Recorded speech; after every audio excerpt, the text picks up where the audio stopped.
Today we're talking about energy transfer and solar radiation. And there are three different ways that energy can be transferred from one place to another. The first we're going to talk about is radiation. And radiation is the transfer of heat energy through electromagnetic radiation. And this is the way that the Earth gets its energy from the sun.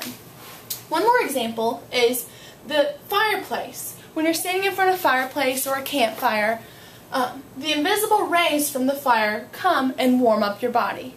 However, if you remember, when you're standing in front of the fireplace, your backside, or the side that's not facing the fire, doesn't get warmed up.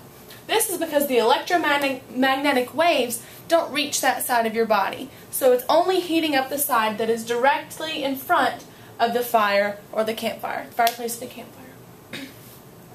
The next way that energy can be transferred is through conduction. And conduction is the transfer of heat energy from one object to another. And objects can be large objects, such as this example with a bowl with hot soup transferring heat to a metal spoon, or it could be invisible objects, such as the transfer of heat from atom to atom or molecule to molecule, parts of energy or parts of matter so small that we can't even see them. So this example, you have a hot bowl of soup and you put your spoon in and leave it in, but when you go to touch your spoon, it's very hot. This is an example of conduction. Some materials are better conductors than others, such as this metal spoon. Metal is a very good conductor and it transfers heat very well. However, air, like the air in our atmosphere, is not a great conductor. The last way that energy can be transferred is through convection. And convection is the transfer of heat energy in a fluid. And one example that we have here is boiling water, where the water that's heating up helps to heat up the other water molecules that it is in contact with.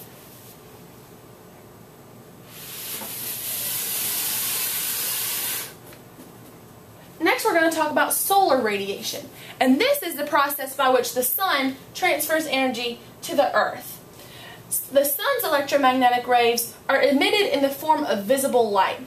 This is why when the sun's out and it's sunny outside, you can see what's around you. It's the visible light that's emitted from the sun that also lets us see, but it heats up our atmosphere. Most of the electromagnetic radiation emitted by the sun is absorbed by the Earth. About 70% is absorbed, either by the atmosphere of the Earth or by the Earth's surface or waters. The parts that are not absorbed can be radiated back out into space by the Earth. So as you see here, the sun is emitting radiation, some of it's being absorbed by the Earth, but also the red waves show some of the radiation back from the Earth out into space that is not absorbed.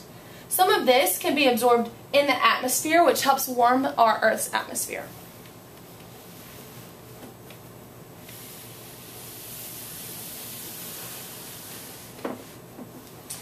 Because our Earth is a globe and it's circular and it's not flat, the sun produces uneven heating. The same amount of energy in some places is spread over various areas of various sizes. So here you have your sun, and it's emitting the energy towards the Earth. However, the same unit of sun right here is covering less area than the sun's rays that are spread over this large area. The equatorial regions receive the more direct sunlight than any other area. That means the energy that's coming from the sun is more direct. It covers less area in the equatorial regions, which is why those areas are usually hotter all throughout the year.